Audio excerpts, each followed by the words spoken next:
So yeah, let's talk about future stuff, I guess. So we got a whole slew of other projects planned. I'm sure there's more to be planned with Phase 5 and Phase 6. So if we're not caught up, what's coming out in Phase 5, or at least what's planned? So Ant-Man and the Wasp Quantumania just dropped. We have Guardians of the Galaxy Volume 3. We have The Marvels, Captain America New World Order, Thunderbolts, and Blade for films. In terms of Disney Plus, we have Secret Invasion, Loki Season 2, What If Season 2, Ironheart, Echo, Agatha Coven of Chaos, and Daredevil Born Again. For Phase 6 so far, because it's still early, films, we got Deadpool 3, Fantastic Four, Avengers the Kang Dynasty, and Avengers Secret War. And I don't think they have any Disney Plus stuff here. So, yep, there you go. Yeah, you got to re-edit that, Brett, so it's like set to the Jeopardy theme. You listening? This is your topics. So yeah, we have a little bit of a glimpse into our future of what is going to be coming down the line. Is there anything for you guys that kind of intrigues you, rings a bell for you that you're looking forward to, whether it's Phase 5 or Phase 6? You got to bring up the list. Jake's gonna say Fantastic Four because Jake loves the Fantastic Four. Actually, I do love the Fantastic Four, but I want to know more about the creative team and the direction before I really jump on board that ship. It doesn't matter, Jake. It's John Krasinski. God, come on. Maybe we don't know. Yeah, That could have been just all the universe. Yeah, that's the question. No, so actually, big announcement for me. Ant-Man 3 is my soft retirement from the MCU. Ooh. Yeah, because I'm just tired. What? Which goes back to the whole conversation of just overload of mediocre content. But I think if there was one thing that's like, I'm not gonna not watch this stuff.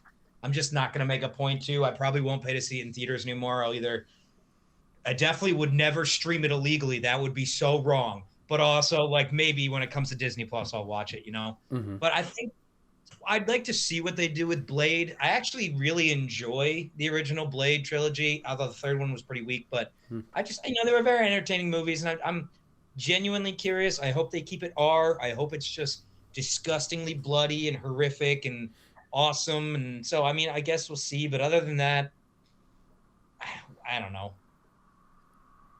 That's fair. Yeah, so I haven't seen the new Ant-Man yet. Sure. I'd like to, though. There were things about what I saw in the trailer that looked kind of interesting. Mm-hmm.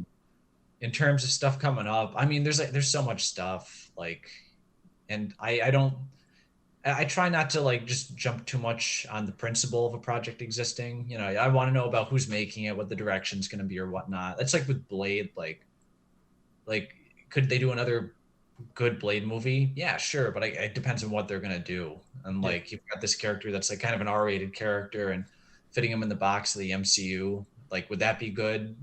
Maybe, but it depends on what direction they take it. Mm-hmm. And then there's other things where there's the creative team kind of concerns me. I really, hoping the best for Captain America: New World Order. I like that the leader is the villain in that, but I can't get too excited for it because it's the same team that did Falcon and the Winter Soldier, which I didn't care for too much. But in terms of stuff I'm excited for, Guardians 3, because, same creative team. Be cool to see that wrap up. I'm curious about Deadpool 3. I normally would be skeptical about the idea of bringing Wolverine back after they wrapped his story up, but I think in this context where it's kind of like a joke, the whole thing, that could be funny. Fantastic Four, I do love Fantastic Four, but I want to see what they do with it first. Spider-Man, I'm a huge Spider-Man fan, so I'll follow that one for sure. And I'm just curious where they take it after the last one. Are they going to try and maybe go a little more grounded and do something a little more street level that's not like a multiverse spanning thing, or are they just going to really lean into that even more because this one was such a big hit? Sure. And then in terms of the TV shows, oh God. That's it. That's the perfect reaction. Say no more. Maybe Secret Invasion looked kind of cool. It did. I will agree. That did look cool. I like the idea that Daredevil is going to be an 18 episode series, so it won't be like a stretched out 8 episode movie. It'll be like an actual TV show. I think that's cool. I just hope they don't like sanitize it too much. Mm-hmm. Yeah, I guess we'll see. Yeah, I'm curious about Secret Invasion. I agree, it looks cool. I'm a little concerned that it's rushed because last we knew the Skrulls were good, and like now they're not gonna be good, or at least based on what I know of that comic book line. Like, um, so that's What do you like, mean, Brett? Disney Plus has never put out rushed content. well, yeah, we were talking about it earlier. You know what's weird with that one? Because like Secret Invasion in the comics was like this huge crossover event, and it was like that could have been the next Infinity Gauntlet sort of story, or I'm sorry, Infinity Saga. I get it right. And this seems to me more just like the Nick Fury TV show, Right. and it seems like they wanted to do a Nick Fury TV show, and they just called it this. And again, it's like I really think a lot of this, and this almost goes back to what you were talking about with the connective tissue and everything being a little bit more scattershot. I think a lot of this comes down to just like the mandate that came down with all the streamers. It wasn't just Disney Plus, all the streamers, that you have to make more content, because like everyone was making tons of content, some of it more disposable than others. And then you had Marvel, which was like the crown jewel of Disney at the time, so they wanted them to put out more content than anyone else. And so suddenly ideas that seemed unnecessary, like doing a Nick Fury movie, became reality, because that's basically what this feels like. It feels like a Nick Fury movie that's 8 hours long. Sure. Yeah, it's just the Secret Invasion kind of maybe being that bait to, oh, I know that title, kind of hook people in or whatever. That's fair. It's interesting noting too that one stayed a series, but Armor Wars became a movie, which I don't think I understand that. Although have not seen Armor Wars come up again, so it may have vanished. I don't know. Last I knew, I agree. I think I heard a film. Once again, everyone, I'm using Wikipedia as my source. Let's take everything with a grain of salt. I just figured that would be the easiest. But yeah, that could still be in play. Yeah, so Secret Invasion's an interesting one. Daredevil, I think I gotta be the pessimist here. I'm like 50-50 on it. I just in the past year watched the Netflix original Daredevil through for the first time, and like I enjoyed it, but it wasn't something that like I loved, I guess, or like really connected with fully at times. So this one I'm interested because I like Charlie Cox as the character. I think he does fantastic, and you know, a fun moment with him being in No Way Home and being pulled in there, and then She-Hulk making an appearance. Cool. I won't go too far into that, but that also was like, okay. So that one I'm a little iffy on, personally. I already talked about Loki. Like, that's just interesting because personally for me, that's where I see the most connective tissue, and maybe that makes my judgment or whatever of this all a little bit weird because like, oh, that's what I'm interested in or helps me. But I like that. That intrigues me, seeing where that goes. And then it's the end of the line, so it's a little bit cheating, but Secret Wars has me very excited. But that could also just be like fan service moments, like, oh my god, this crazy thing is here, and seeing all that, like we've seen in, with not an MCU property, but a Marvel property in Sony with Into the Spider-Verse. Like, that's just a fun, insane thing. This could be similar of that, of like, it's just a lot of fun moments in that. But yeah, granted, that's way down the line, so. Actually, I would say that's actually going back to something you said before, where you were saying, could these new characters become more interesting going forward? That's kind of like a wrench thrown into that whole thing, because it's like they're not just building up these new characters, they're rebuilding up these characters that predate, potentially, but it kind of sounds like they are potentially building up characters that predate the original Avengers now and bringing them into this whole multiverse thing that they're doing. Like, I mean, you had the Spider-Men show up, and sounds like we're getting some of the X-Men back, and Deadpool. Sounds like a whole wrench to that. Yeah. And then 21 movies of Infinity Saga was a head scratcher enough for the general audience. I can't imagine what everything is going to be like. Well, if you want to understand this, you had to watch the Sam Raimi Spider-Man, and you had to watch these Bryan Singer X-Men, and you had to watch the redo of the X-Men movies. That's who this person is. Was like, You know, I think the bigger problem is like, if you want to do like make sort of the next incentive or gimmick, however you want to look at it, to see these like movies be, we're going to cross over the entire history of the Marvel movies, not just the MCU ones. What else do you do other than X-Men and like Spider-Man? Like, are they going to bring back the Eric Bana Hulk? Yeah, They're going to bring back like the Fox Fantastic Four, both versions. That's how you bring Chris Evans back. Human Torch. Like, are they going to bring Ben Affleck in as Daredevil? Like, where's this going? I'm sure he's not playing Batman anymore. His schedule's opened up. What are you talking about? Didn't you see the Flash trailer? He's in it. Bro, that movie's been delayed so many times. I remember they first announced that movie when it was like the week before the CW Flash show premiered. That And far now- back. That show is on season That was 9. 9 and years ago.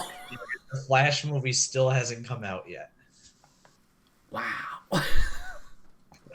Wow. Yikes. Brett, so you watched all of the Netflix Daredevil, which I will admit I really enjoyed it. I only watched the first 2 seasons though. But I also really like John Barenthal. So, time out. I misspoke. I watched all of season 1. Sorry. Yeah, I know. My bad. Sorry. It's everything.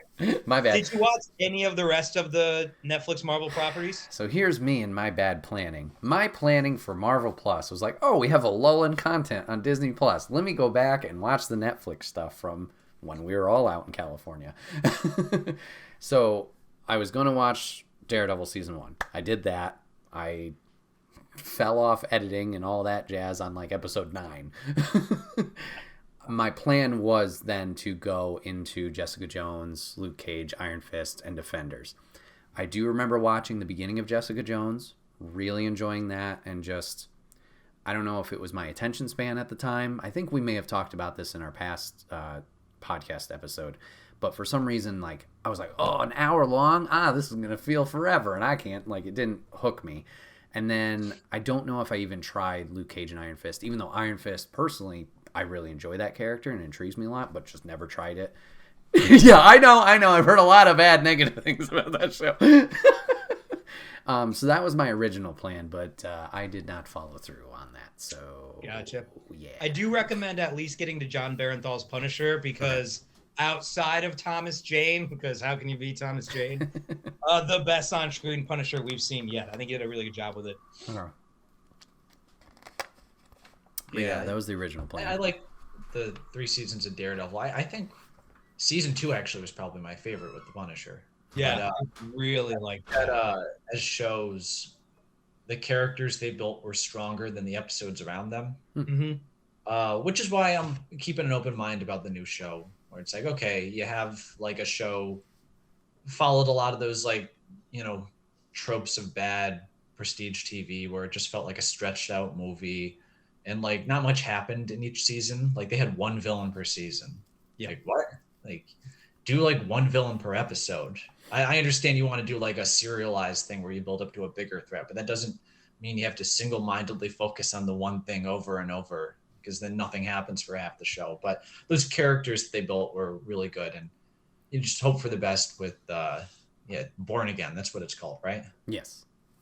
I will say too, if we're talking about really strong Marvel villains in terms of the MCU, Netflix's Kingpin, top tier for me. Just honestly, Vincent D'Onofrio, obviously a great actor, but the way they handled the character, the way they characterized him, just so good. Like easily up there with Loki, Thanos, all that. And then to see what they freaking did to him in Hawkeye.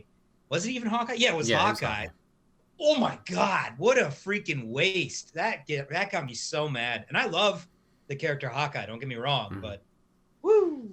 That was, because Kingpin's, he's easily one of the strongest villains in the entire franchise. And then it was like they dropped him in an SNL sketch or something.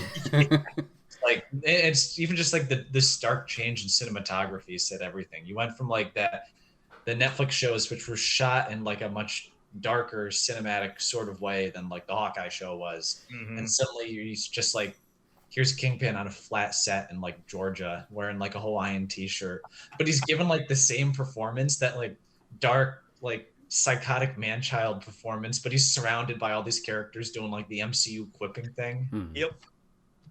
Oh God, yep. Yeah, hopefully they can redeem him a little bit. I mean, I don't know.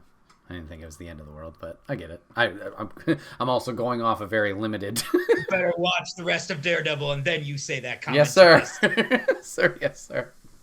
At no point did Kingpin take one of those LARPers and shove their head in a car door and kill him. That's true. Would have been interesting, though. So that could have, maybe that would have like raised the profile of that show for me. That might be my least favorite Phase 4, but if Kingpin just resorted to graphic violence partway through, you know, it would have been something. Mm-hmm. Wait, Jake, you didn't watch Ms. Marvel? I started the first episode. Okay. Yeah, you've gone too far. Stop there. Don't proceed. Just okay. Now we need to. Okay. I now we're getting into the discussion, the rant part. I mean, that one was like, I thought the character of Kamala was cool. She felt like different than the others. Absolutely. I like that she was like a younger kid, and she felt like a kid, and like had the family was really fun. That stuff was good. It's a little weird, like how that show is predicated around the theme of how cool it is to like Marvel as a franchise. It's like a little cynical to me, and I get like the idea of Kamala being a fan of these people that exist in the real world. And there's interesting things you can do with that. Maybe you try and deconstruct that or something, as she discovers maybe the reality is different than her fandom. I don't know. And I'm not going to cast judgment because I didn't watch past part of the first episode. But to me, it seemed like almost a little cynical, that it was just about like how great she is because she loves these franchises that you can currently all watch on Disney Plus. Okay. I agree completely, even with what Brett said in the beginning, what you just said. I think in terms of a character, she's great. I actually think the actress did a really good job performance-wise. And I thought there was a couple good episodes there, but there's some episodes, and again, this is all my opinion, some episodes where the writing and the editing was so bafflingly bad. Like, laughably bad that it was like I couldn't actually even laugh at it. I just wanted to cry. Like it's one of those shows, and this is a spoiler that's not really a spoiler, where they'll introduce this really weak character for 1 minute and then he's killed off immediately, and you're supposed to have this really like heart-wrenching reaction like, oh God, oh no, this dude. I'm like, wait, who is that? Like, he's dead now? Okay, cool. And then the finale, to me, the editing in the finale was just like horrendous, like to the point where they wanted all the characters to come together, but the plot hadn't gotten the characters together at that point in time. So you're in this location that's completely surrounded by police, and suddenly characters are just showing up like, oh yeah, I snuck into a window. I wouldn't want to miss this fight. It's like, how the fuck did you get in there? This place is surrounded by the police. But it's stupid little, it was bad. In my opinion, the writing and the editing of that show were just an atrocity. Okay. So good. All right. All that is fair. Kamala, 10 out of 10. Really, the rest... I agree. Okay. I agree. Okay.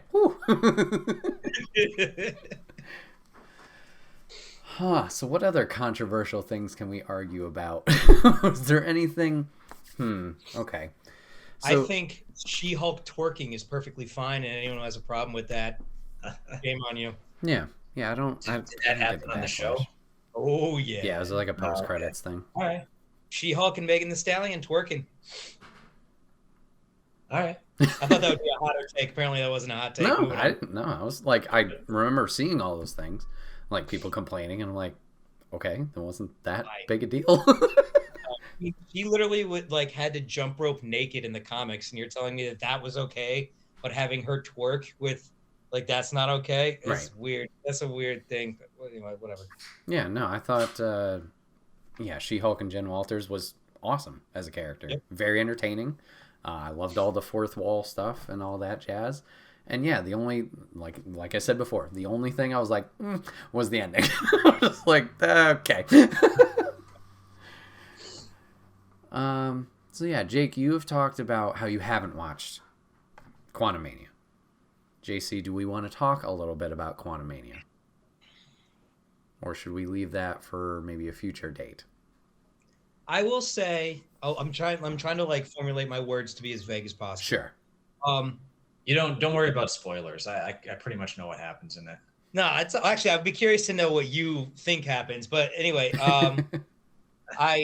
it was a very fun ride. I have the character bias, obviously, where I love it. I love the character. It was a very passable movie. I think it was the best of that trilogy by far. I like a lot of the stuff they did. I thought the one thing that I will say that was very consistent is with the Ant-Man series specifically, there's always just been really, really weird pacing issues.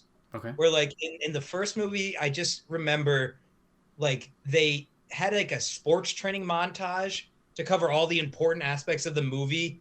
And that was like 2 minutes. And then there was still the rest of the movie on both sides. You're like, oh, why was that the montage if that was like the plot? Like there's just weird little pacing things where things don't really make sense that are rushed and other things aren't rushed and yada, yada. So at the very least, it was consistent. I enjoyed it. I would say solid mid-tier Marvel movie for me. Sure. Yeah, I'd agree with that. I liked... Yeah, I'm going to also try and be vague. One more thing and then Sure. I'll let you go. Go, absolutely. I think the biggest downfall for me was Jonathan Majors' performance was so good that it did not belong in that movie. And frankly, it doesn't belong in the MCU because he's just too good of an actor. Okay. Like I'm watching this dude and I'm like, this dude is in a different movie. He's winning an Oscar for that movie. What the hell is he doing here? Anyway, sorry, continue. No, you're good. Yeah, that was kind of the point I was going. The introduction of the new characters. Yeah, his character, fantastic. Awesome. And I like the seeds that are being planted there. Other seeds that were planted, also great. There is one character that everybody seems to have a gripe with. I also have a gripe with that character. I will say, loved the character that got introduced to the universe. I think they went the wrong way with it and should have kept that faceplate on. That's all. I know exactly what you're referring to. Okay, MODOK, what the fuck? There's no way that can look good. Just go for it. I know what happens in the movie. Before we continue, Jake, I want you to give us a synopsis. Yes, please. As you know it. Oh God, I don't think I'd be able to do that. I just know like the basic spoilers. I've read like the end of the Wikipedia summary and stuff. I did it in preparation for this so we could have this conversation. Wait, so what are the basic spoilers that you know? I know it's basically about they go to the quantum realm. In the real world, Scott is a celebrity now, but his daughter has gone to jail and is kind of going down the same path as him. They go to the quantum realm, where Kang is there and he wants to escape from the quantum realm, has a past history with Janet. You've got Krylar there, who Bill Murray plays, and you've got some of the fun and games of the quantum realm world with that. You've got MODOK, who is Yellow Jacket, Corey Stoll from the original. They fight. MODOK has a sort of redemption thing where he basically turns against his master, but is still kind of a dick.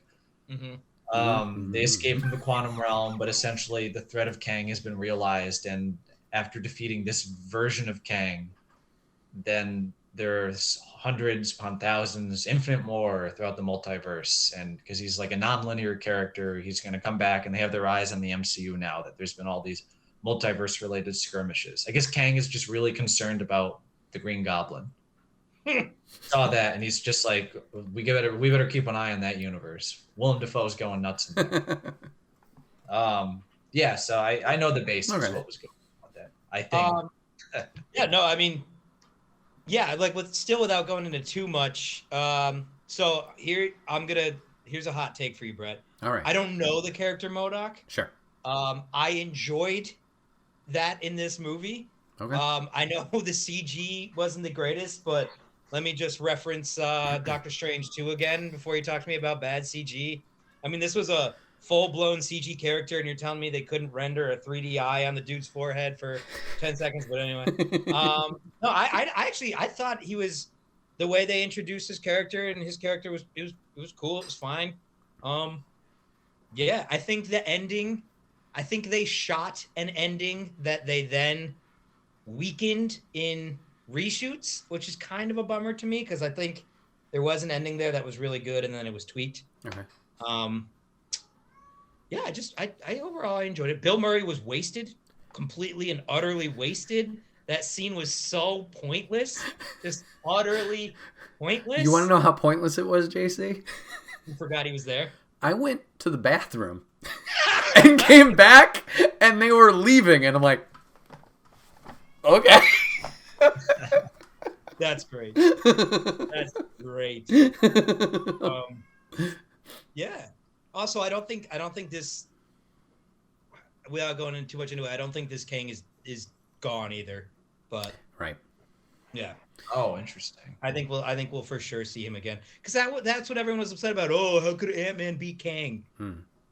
Whatever, dude. Sure. See, that was kind of the interesting part to me. I don't know. I see a lot of complaints, and again, I haven't seen the movie. I reserve judgment until I see it. I saw a lot of complaints leading up to it about that, and I was like, there's two ways you do that, and both have potential. The first is the joke is that Ant-Man, of all characters, has to fight a Thanos level threat by himself. Yeah, like that could be funny. And you get people that say like, oh, but he's supposed to be the big threat that they build up to in the future movies, and it's like that's the problem is that you the current movie, the immediate movie should be more important than whatever the build up is. Sure. yes. And if you don't take that approach, if you really just want to take this more seriously, I don't think it's a bad idea either. Like you had two Ant-Man movies already that were very small scale, like palate cleansers. I think kind of this is almost like sounded like the counter programming of Ant-Man movies to me, where it's like, okay, instead of just doing the same thing again for the third time, we're going to try something different. And in a way, it showed confidence in their characters that they were willing to take a more comedic character like Scott Lang and put him up against a more serious threat. I thought that was all kind of interesting. Mm-hmm. Yeah, and I think this is Scott Lang's best movie in terms of growth and character. Also, quick little side note: in the movie, Scott Lang wrote a book, and in real life, they're publishing Scott Lang's book. So that's really exciting. Definitely gonna get that. But no, so I know this is completely contradicting what I just said about how they kind of ruined the ending with reshoots, but the current ending is a really ominous twist on the very beginning of the film with really subtle, silly things that seem really subtle, silly, but like it's really well done the way it's flipped the very beginning, like upside down, and this ominous little thing to be like, you know, it's not happy-go-lucky. Clearly, there's something big coming, which I really enjoyed because it was done subtly. If you weren't aware of all the connectivity, you'd be like, oh, what a quirky ending. But like if you're like looking deeper into it, you're like, oh, I see what they're doing is a nice little twist on its head with the ending. I enjoyed it, but like Ant-Man should have died. They've been hinting at that. Like I said, he came up in every single Phase 4 thing. He was literally beheaded in Mrs. Marvel. And I'm like, okay, cool. Ant-Man's going to die. That's fine. Oh, yeah, spoilers. Ant-Man doesn't die. But I knew that. He probably should have died. Yeah. Or just don't decapitate him in Miss Marvel. That's all. It was an interesting I almost wonder, like, in retrospect, if it would have been like, it would have been more keen to just leave all those original characters out of this new phase instead of this awkward thing where you have some of them there and some of them aren't there. Like, you could have had Ant-Man's story end with Endgame. Yeah, I understand financially why you don't do that, but well, yeah. Yeah, the ending was interesting. Yeah, they alluded to the fate being different for him, and I was like, oh, okay. It would have been weird down the line of like, oh, what happened to Scott? But, you know, whatever. And then I thought also they'd be trapped, and I was like, oh, okay, I'd be fine Well, with that. I think that's what the ending was, and I think what we ultimately got was a reshoot where they're able to come back out, because I'm fairly certain there's a version of this movie where they're trapped, which I thought that was fascinating. Right, because then it's a whole motivation for Cassie. You know, that's her whole thing. That would be great character for her. Right. Great character. But yeah, that was an odd choice. And then, yeah, circling back to MODOK, it was cool just because it's another deep character. I think this was a perfect area to introduce him in because he is a very weird character. It's a big head with tiny appendages. Quantum Realm is full of all these weird characters. Totally fine. I like the connective tissue with it being Yellow Jacket. Cool. But yeah, should have kept that face mask on. He looked great. He was threatening. Well, maybe not great. He looked cool. He was threatening. It like meant something, and then we took that off, and everybody was just like, I don't care about this character. Is that like a whole other topic to broach? Just like the usage of special effects in the new phase? I mean, we could do it right now. That I know. The eye. I'm not defending the eye. What's funny with the eye is like you watch Army of Darkness in another Sam Raimi movie from like 1992 or something like that. I might have the year wrong, but there's a scene where an eye like that pops out of a guy's arm. That movie was made for like $10 million. It looks better than that does. Yeah, my only judgment with MODOK and the faceplate is like, there's no way you can make that look good, in my opinion. So I would have just avoided it entirely. Actually, they as much as I heard that Avengers game was terrible, MODOK looked really good. Yeah, no, in the Avengers game, yes. Yeah, that is true.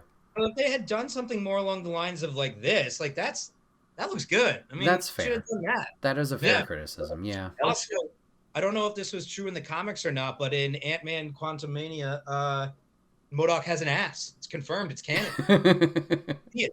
I always assumed he was a dude sitting in a chair, but yeah, we apparently see so. He's got an ass. It's a little tiny, but it's an ass nonetheless. With Ant-Man's or in Ant-Man Quantumania with MODOK, was it the special effects with MODOK that were dodgy, or like the design? What did you?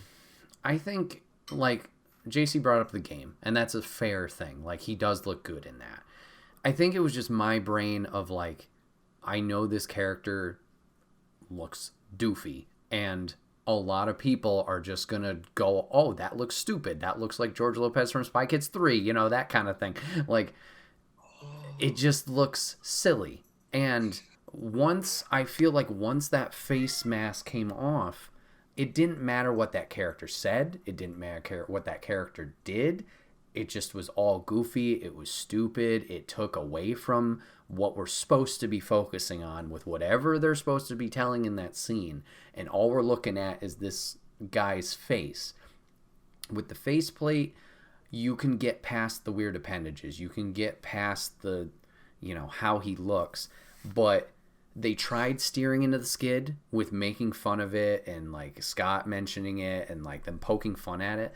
I don't think that worked in terms of like the audience acknowledging it and moving it past it. I think it was just this big thing that just kept your attention and didn't allow you to take in the rest when he was on screen, in my opinion. I think that's perfectly fair. Yeah. Yeah, I don't know. I think I saw a picture of it. They released the poster, right? The poster that had him on it. Yeah. I haven't seen it. I thought the CGI looked kind of iffy, questionable, and I don't know. I should see the movie before I judge it. I actually thought the concept of that character becoming MODOK was kind of interesting. For sure. Like what it sounded like to me was you have this guy who was just like this evil, like powerful, like villain businessman in the real world, and then he gets turned into this, and now he's like stuck in this other world where he's just like this impotent lackey to this even bigger villain that's beyond his comprehension. That sounded interesting to me, but I don't know how it was executed, because I could see a world where the character is just kind of goofy and looks bad because the effects aren't totally there. I don't know. Yeah, I I think. think- Oh, go ahead, JC. All you. Okay, I think the storytelling elements tying that in, great. What they did after, eh. Yeah. I think what you just described, Jake, is a really interesting character, and it's unfortunately not. I mean, he falls victim to what you were talking about earlier, where he just quips. He just quips the whole time, and he's not really a character outside of his quips. And his redemption arc is par for the course. Marvel really weak. Somehow within 10 seconds, he has a complete change of heart, and actually, very similar to, as much as I like Ragnarok, and it's actually even less deserved, but Carl Urban's character in Ragnarok, like his change of heart kind of makes more sense. But it's really quick and sudden, and it's a very similar thing with MODOK. You know what was weird with Carl Urban in that movie with his like change of heart? It was completely disconnected from every single other thing happening in the movie. Mm-hmm. Like I don't even think the other characters were aware that he was there and had a change of heart. Right. No, he literally died for no reason. He tied in like he have a scene where he has a conversation with one of them and he realizes the error of his ways, but it happens off to the side. It's so weird. But yeah, no, Quantumania, great film. 10 out of 10. Go see it.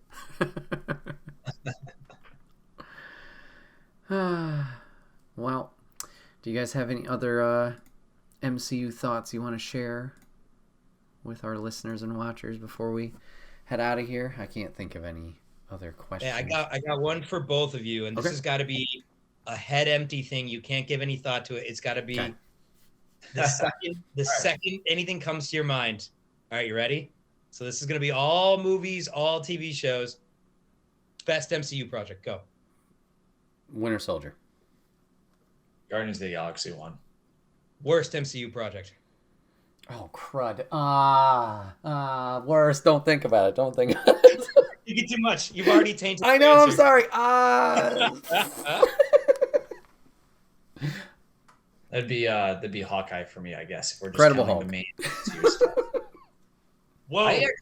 I think the first 2/3 of the Incredible Hulk is pretty solid. The third act kind of falls apart, but the first two acts underrated. Of those answers, those both just totally shocks me.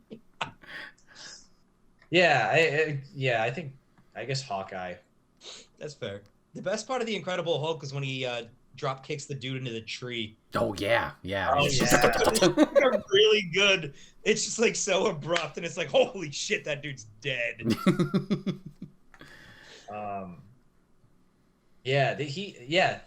Emil Blonsky, who came back in She-Hulk. Yes. Yeah, Abomination. finally. And Shang-Chi, I guess. Yes. Oh, yeah. Yeah, him and Wong And also fight. She-Hulk. Yep. Yeah. Yeah.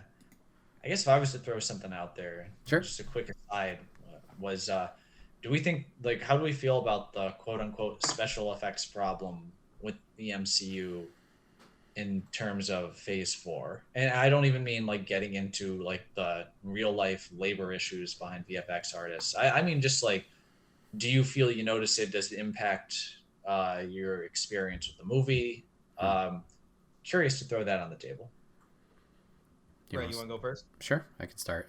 Yeah, my immediate thought was the real life stuff. Like, that's just not good. I mean, in terms of any media, film, animation, video games, like, crunch is, I get it, timelines and all that, but you need to also be flexible with the size of these projects. Like, someone who only knows the very tip of the iceberg with going to school for it and video rendering and all that jazz, like, I can't imagine what the size of these projects are or what's needed to go into them. So, like, that absolutely needs to change, and that could be definitely tied into what you guys alluded to earlier with, like, streaming services and the need for content and all that jazz. Like, it's one of those things where planning would have been better or should have been better, and execution needs to be better going forward.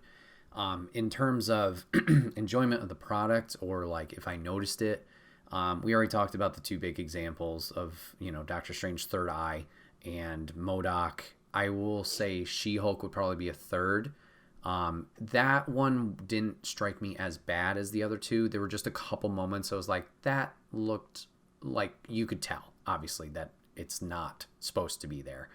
Other than that, I haven't noticed really all that much. I think Moon Knight stuff looked fantastic. Just the transformation him into the suit looked amazing. Sam is the new Captain America with his Falcon suit. I think that looked good. But yeah, I would say those three examples in particular were the only things that I noticed that maybe stood out. I was like, that could have been better. But other than that, no. I thought in terms of like, since we just talked about Quantumania, nothing in the world, because obviously that's all CG world, that looked all good to me. Nothing seemed really apparent there of like, ooh, that's not great. And I'm sure there's other examples, but I just can't think of them right now. Yeah, I'm with you in the beginning where it's really hard for me to separate it from the real world issues that are going on. So obviously all of my critiques are not at all going towards the quality that these effects houses are able to put out, because it's not fair. It's not indicative of their actual final quality. But where I'm different from you is it's one of those things that I do notice, and it really does take me out of the film, and it really bums me out. Because all of Phase 4, every single one had at least one shot where I was like, what the fuck? I mean, that was terrible. She-Hulk is very bad. You can tell that they used Bruce Banner's Hulk's model from like Endgame versus like Fiona from Shrek. And they tried to like pair them together in the same scene, and it just did not work. It was very weird. I'm thinking like the freaking portal scene in Spider-Man where it was a horrible green key pulled on Tobey Maguire, where he's just like standing on the screen. He's like, hey guys, it's really poorly pulled. Like all these little things like that. And it's just, again, it not at all fault of the effects houses. They are not given nearly enough time. They are mistreated. But yeah, for me, it draws me out. I think back to even the original Black Panther, the final big fight there that looked like PlayStation 1 level graphics. That was a huge bummer because that's a great movie. But something like that, I'm always just like, God, I wish it was better. You know? It's first of all, I think we're all, unanimous in how we feel about the VFX issue. Clearly that's awful, and it's terrible to see these companies being taken advantage of like that, and then have to bear the brunt of criticism as a result of being pressured into not being able to do the work that you are capable of doing. But in terms of the movies, first I just want to say I'm glad that you brought up the Spider-Man thing, because no one talks about that. Like, it looks pretty bad. It's like the big moment of the movie where you see these iconic characters return, and like Andrew Garfield walks in and he almost looks at the camera. Like, what? And then like Tobey Maguire, like he looks like one of those Bully Maguire gifs that like yes, you cut him out of the movie and put him in like another movie. That's what it kind of looked like. Yes. And I understand. I even have some sympathy for the filmmakers here, because it's like they were filming during COVID. I know they were restricted about a lot of the things they could do, because I noticed a lot of scenes in that movie, it feels like characters aren't on the same like set as one another. Right. I mean, like Thomas Hayden Church isn't even in the movie.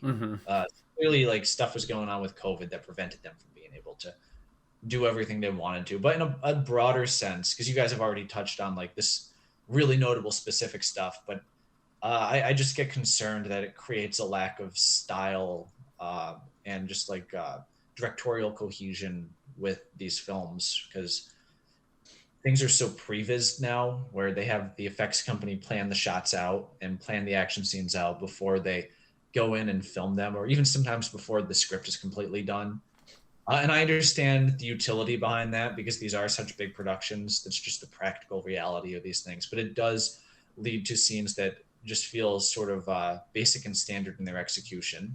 I was thinking about it during Spider-Man, because you compare it to like the old Raimi films, and even if you don't like them, there's like a real sense of style, and the direction is like very specific and pointed in the choices it makes for the action scenes. Whereas it does seem like a little bit more standard, like they just kind of committee like came up with an action scene. Mhm. And as a result, it makes it a little less engaging. And I think that's where like the insidious aspect of the effects concern comes in.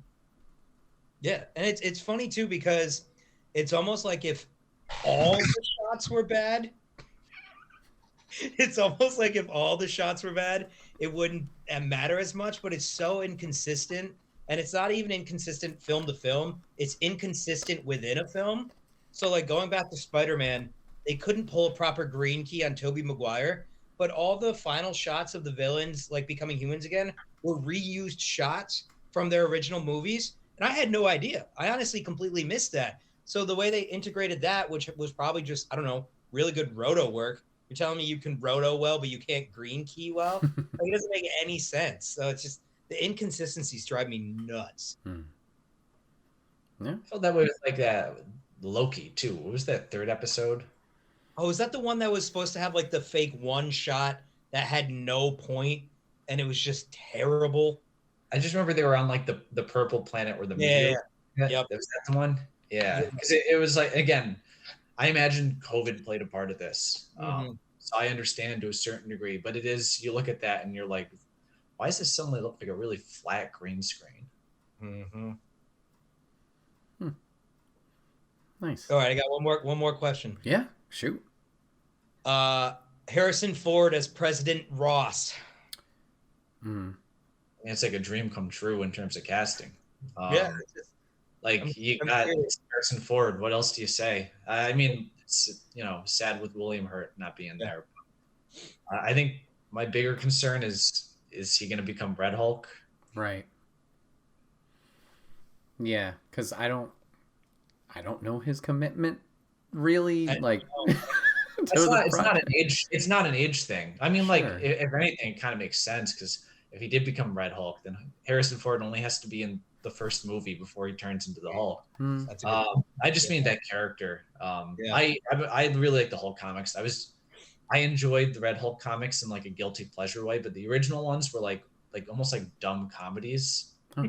Like the joke was like Red Hulk was so overpowered that he just like broke the entire Marvel universe. That was almost like the joke in those original comics. But I never liked his identity was like a mystery, and I never liked that General Ross became Red Hulk because it always felt like that was below him. Like he was the guy that hated all the superhero stuff, and I was like, well, he hates the Hulk. Why would he become the Hulk? Yeah, I don't remember his origin specifically, but yeah, it's interesting. It's one of those like I thought it would have happened sooner type deals. So yeah, I'm interested to see if they do decide to pull that trigger of making him Red Hulk, and then yeah, I guess doing voice lines or voiceovers might be a little bit more intriguing than showing up for however many films. But yeah, I guess we'll have to see. Yeah. Well, gentlemen and viewers, this has been another episode of the Wait, What Are We Talking About podcast. My name is Brett, aka Enigma9011, and today I was joined for all the fun MCU talk by JC, aka Music with Friends, and Jake, aka McAuliffe Media. Gentlemen, thank you very much for doing this episode today. It was a lot of fun. Yeah, absolutely, Brett. Appreciate it. Thanks for having me. Absolutely. A little bit more tame than I thought we would be, not gonna lie, but a good conversation nonetheless. Very, very good. Viewers, if you guys want to catch this podcast live and join in on the conversation yourself, you can always go over to twitch.tv/Enigma9011, usually live every Sunday at 8 p.m. Join in the chat, join in on the discussion. You get that sweet merch that JC's wearing if you'd like to, too, right over there. But if you can't catch it live, that's A-OK. Go over to YouTube and podcast services the very next week, where it's broken out topic by topic and put as one big video in MP3 for your amusement on the following Friday. Last but not least, any way you can help the show, whether it's leaving a comment or review, sharing with somebody you think would enjoy the show, whatever it is, it may seem small, but it does help the show grow, helps out in a big way. So please, if you could do that, we would love and appreciate you for it. Gentlemen, once again, thank you very much for your time today and for doing the show. We'll definitely have to have you guys on down the line. Maybe we'll, in a few years' time, we'll be discussing Phase 5 and if it went anywhere upwards. Tell you what, as soon as Ant-Man 4 comes out, I'll be on board again. There we go. I'm just glad we could prove civil bipartisan Marvel debates still exist in today's society. That's what we do here. Chat, viewers, listeners, thank you guys for hanging out today. Thanks for giving us a watch, giving a listen, and we'll see you guys on the next one. Take care. Bye-bye.